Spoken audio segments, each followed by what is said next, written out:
네, 김시영입니다. 상반기 베스트 애널 모시고 하반기 전략을 들어보는 시간을 진행하겠습니다. 네, 한경 상반기 베스트 애널리스트, 오늘은 글로벌 투자 전략 중국 신흥국 부문 1위를 차지하신 하나증권의 김경환 연구위원 모셨습니다. 어서 오세요. 안녕하십니까. 네, 먼저 한경 베스트 애널리스트 선정되신 거 축하드립니다. 네, 감사합니다. 베스트 애널리스트에 선정되신 비결이 있으시다면 어떤 게 있다고 여쭤볼까요? 일단 뭐 특별한 비결은 없는데 네. 그냥 꾸준하게 업데이트하고 계속 좀 중국에 대한 수요가 다양해지다 보니까 이제 좀 많이 업데이트를 좀 드리는데 주력을 하고 있고요. 뭐 아시겠지만 중국 담당자는 항상 죄송스러운 마음을 네, 가지고 요즘에. 리오프닝 이후에 워낙 저희 뷰도 많이 틀렸고 사실은 굉장히 좀 투자자들이 고민들이 많았던 게 중국이다 보니까 구조적인 변화에 대한 예측성은 좀 개인적으로는 좀 부끄럽지만 좀 떨어졌습니다만 그래도 실시간이나 현지 시각을 좀 빠르게 전달하는 데 조금 노력을 많이 했고요. 뭐 그런 부분이 조금 이제 좋게 봐주신 게 아닌가 싶고 여러 가지 측면에서 중국이 이제 조금 대안 투자로서 조금 이제 부족한 측면이 있기 때문에 최근에 이제 국가를 저희 확장을 해서 신흥국 내에서도 네네. 좀 기회를 찾아드리려고 노력을 좀 하고 있습니다. 먼저 중국 얘기부터 하는 게 맞을 것 같습니다. 그래도 신흥국의 가장 중심은 중국이라고 봐야 되니까요. 그러니까 말씀하신 것처럼 변수가 워낙 나오다 보니까 그중에 가장 큰 변수는 미국하고 중국의 관계인 것 같고요. 대중 규제가 미국이 갈수록 강화를 시키면서 뭐 반도체부터 시작해서 바이오 산업까지 여러 영향을 미치고 있는데요. 올해도 뭐 크게 변화는 없을 것 같습니다. 어떻게 전망하고 계시나요, 하반기? 일단 하반기 전망에 앞서서 저희가 지난 5년 동안 이제 미중 관계가 소위 말해 이제 둘의 관계가 루비콘강을 건너간 것처럼 네. 상당히 악화되고 이제 대중 규제가 강화되면서 저희가 돌이켜 보면 결국에는 경제 직접적인 영향보다는 산업 구도 재편이나 산업 쪽의 영향이 좀 크지 않았나 싶고요. 네. 중국 입장에서는 성장 모델을 빨리 전환해야 된다는 조급증을 좀 더 강화시켰고 그로 인해서 중국이 지난 5년 동안 저가 물량형 수출이라든지 좋게 말씀드리면 제조업 고도화입니다만 어떻게 보면 우리나라나 주변국도 좀 괴롭힐 수 있는 중간재나 자본재 쪽에 대한 비중을 높이면서 자구책을 좀 마련하려는 그런 시도들이 좀 강화가 됐고 그래서 하반기에도 계속적으로 중국 대륙이나 규제는 강화되겠습니다만 중국 입장에서 지난 5년 동안 나름대로 이제 공급망 재편이나 우회 수출 이런 것들을 좀 늘려놨고 반면에 이제 내부적으로 내부 살림을 조금 신경을 좀 많이 못 쓰고 디테일하지 않지 않았나. 그러니까 한마디로 내수 관련된 부동산이나 이런 탈부동산 관련된 체질 개선 관련된 목표는 좋지만 아무래도 수요가 워낙 부진하다 보니까 그런 쪽에서 조금 불균형이 좀 있지 않았나 이렇게 생각을 좀 갖고 있고요. 아마도 내년까지 중국의 숙제는 대외적인 요인도 있겠지만 내부에 이제 가게나 기업들이 이제 관망하는 심리가 강해지고 있기 때문에 이런 걸 어떻게 이제 진작을 시키는지 여부도 중요해지지 않나 이렇게 생각을 좀 갖고 있습니다. 네, 이에 따라서 과연 중국 경제 성장률 5% 달성이 올해 가능할 것인가, 여기가 상당히 중요한 이슈가 될 텐데 말씀하신 것처럼 내수가 지금 상당히 부진하잖아요. 네네. 경기 부양책을 간간히 내놓고 있기는 한데 하반기에 좀 메가급으로 우리의 기대에 충족할 수 있을 정도로 좀 내놓을 수 있을까요? 어떤 점이 관건이 될까요? 이게 저희가 이제 투자자분들한테 굉장히 항상 죄송스러운 부분인데 중국은 체질 개선이나 성장 모델 전환을 선언했기 때문에 기본적으로 생각하시는 뭐 메가급이든 강력한 부양책은 이번에도 좀 제한적일 것 같고요. 네. 뭐 하단을 받치는 조치들은 나오겠습니다만 항상 시장에서 갈증이 나는 부분이 과감하고 뭔가 좀 선제적인 부분이 부족하다인데 여전히 좀 그렇지 않을까라고 생각을 갖고 있고요.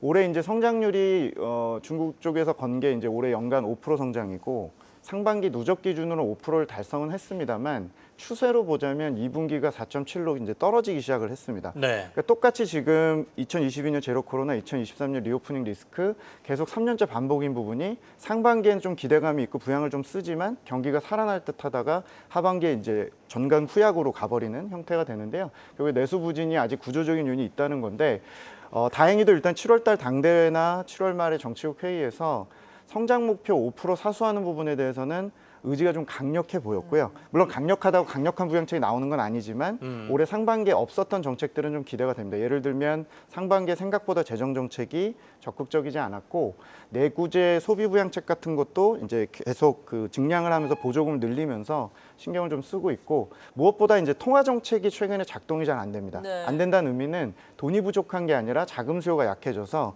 레버리지가 안 일어나는 문제가 있어서 금리를 아무리 낮춰도 전체적으로 다들 관망하는 게 문제거든요. 그래서 통화 완화는 어차피 완화적으로 하반기에 유지를 하면서 재정을 좀 보조할 것 같고 이제 우리가 항상 기다리는 중국의 부동산 시장의 회복이 있겠느냐에 대한 부분은 일단 너무 욕심 부리지 않고 저희가 하반기에 중국의 베이징이나 상하이 같은 일선 대도시의 주택 가격이 하단만 좀 확인을 하더라도 거의 3년 반 만에 이제 하단을 잡는 거기 때문에 이제 역자산 효과, 즉 소비가 부진한 원인들이 조금씩은 완충이 되지 않았나. 그래서 부동산 재정 정책이 계속적으로 완화되면서 5% 성장 자체는 가까스로 좀 달성하지 않겠나 정도로 보고 있습니다. 네. 그래도 가까스로 달성만 해도 긍정적이다 이렇게 보이고 그동안 워낙 안 좋았으니까요.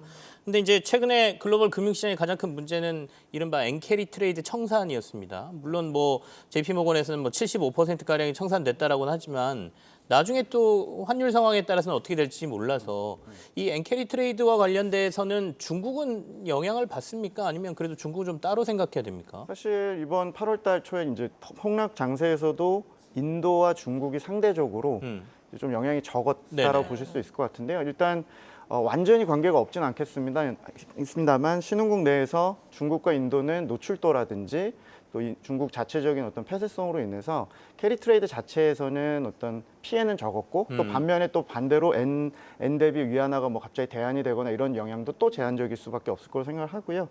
그래서 저희는 일단 인도나 중국은 좀 노출도가 계속적으로 높지 않은 상황에서 당분간 이 과정에서의 상대적인 안정성을 좀 보이지 않을까 생각을 하고, 그렇다고 해서도 최근에 이제 일부 위안화가 좀 일부 대안이 되거나 위안화가 좀 강세 요인으로 지적이 되는 것들도 좀 과하게 좀 보실 필요는 없다고 생각을 합니다. 그래서 당분간 엔이 좀 정리되는 과정이나 이것들이 좀 진행되는 과정에서 중국과 인도가 상대적으로 신흥국 내에서는 조금 네. 무게감을 좀 잡아주지 않겠나 이렇게 저희는 예측을 하고 충격은 좀 제한적이다라고 좀 예측을 하고 있습니다. 네, 그래도 뭐 전체적으로 보자면은 외국인의 직접 투자 예를 들어보자면 1990년 해당 통계가 시작된 이래 사상 처음으로 직접 투자가 중국에 대한 직접 투자가 마이너스로 될 것이다 이런 전망 나오고 있는 상황이잖아요. 네. 뭐 증시 보더라도 거래량이라든지 거래 대금이 네. 상당히 위축돼 있는 네. 상황인데 네. 물론 국내 증시에 미치는 영향도가 떨어져서 다행이긴 한데 어떻게 보면은 네. 중국 증시 같은 경우는 어떻게 전망하고 계십니까? 일단은 국내 입장에서 보실 때 중국 증시는 그나마 이제 하단에 와 있고 증시 걱정이 그렇게 더 크진 않습니다만 이제 경제를 봐야 되는 우리나라 입장에서나 혹은 해외 시장에서 계속 경쟁하는 우리나라 기업 입장에서는 여전히 중국은 중리 미하의 좀 변수일 것 같고요. 이제 중국 증시 얘기를 좀 드리면 기본적으로 대외적인 악재보다는 내부적인 요인이 저는 더 컸다고 보고, 최근에 계속 상승 자체가 제한된 이유는 투자 수익률에 좀 함정에 빠진 것 같아요. 앞서도 말씀드렸지만 중국에서 지금 많은 돈들이 있지만 어디다 투자해야 될지 모르고 있고 위험 선호도가 굉장히 떨어져 있습니다. 네. 즉 부동산이나 지방정부의 과열 통해서 20년 동안 편하게 성장했던 거를 전환하는 과정에서 부동산이 무너지고 가게나 기업들이 느끼는 이제 금리 하락 속도보다 투자 수익률이 더 빠르게 빠지다 보니까 네. 투자할 거리를 못 찾는 측면에서 이제 기업들에 대한 투자 메리트가 좀 떨어진 상황입니다. 그래서 전통적으로 저희가 이익 측면에서나 뭐 밸류에이션 측면에서 보면 중국 증시는 여전히 하단은 잡았지만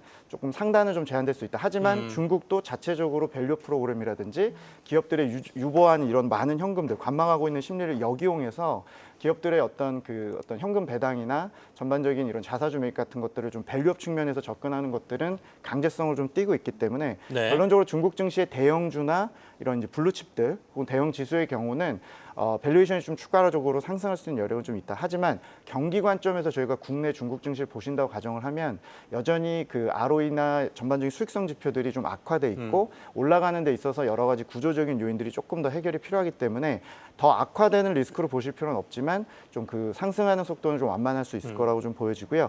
경기는 여전히 하반기에 재정 정책과 대도시의 주택 가격을 좀 보시면서 이후에 좀 저희가 동향을 파악하지 않나 이렇게 보고 있습니다. 네. 중국이 그렇다면 인도를 대안으로 생각해도 될까요? 제가 만약에 중국을 투자 지금 하고 있다면 이걸 빨리 인도로 옮겨야 되는 뭐 그런 상황인가요? 저희가 한 6개월에서 1년 정도 전략으로 놓고 보면 네. 작년, 재작년에는 이제 엑스차이나 전략, 소위 말해 중국을 이제 왕따시키고 중국을 제외한 이제 신흥국을 많이 선호하셨는데요.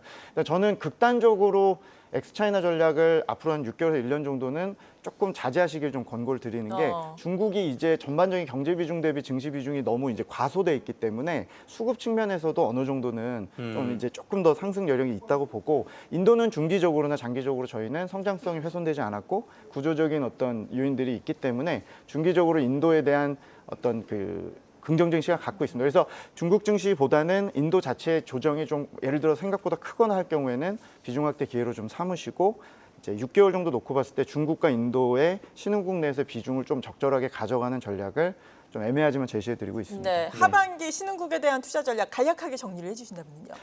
기본적으로 신흥국 자체는 저희가 비중 확대 의견을 좀 갖고 있고요. 네. 이제 말씀드린 대로 중국을 제외한 전략일 거냐, 신흥국을 통으로 가져가는 전략이냐라고 본다면 신흥국 내에서 각 국가별로의 비중만큼의 포지션을 좀 가져가실 권고를 드리고 있고 국가 하나를 딱 고른다고 한다면 내년까지 놓고 본다면 여전히 저희가 인도를 좀 최우선 순위로 여전히 놓고는 있습니다. 네, 오늘 한경 베스트 애널리스트와 함께했습니다. 글로벌 투자 전략 중국 신흥국 부문 1위 하나증권의 김경환 연구위원이었습니다. 감사합니다. 감사합니다. 계속해서 다양한 경제 이슈를 알고 싶다면 구독과 좋아요, 알림 설정 부탁드립니다. AI 캐스터 권미정이었습니다.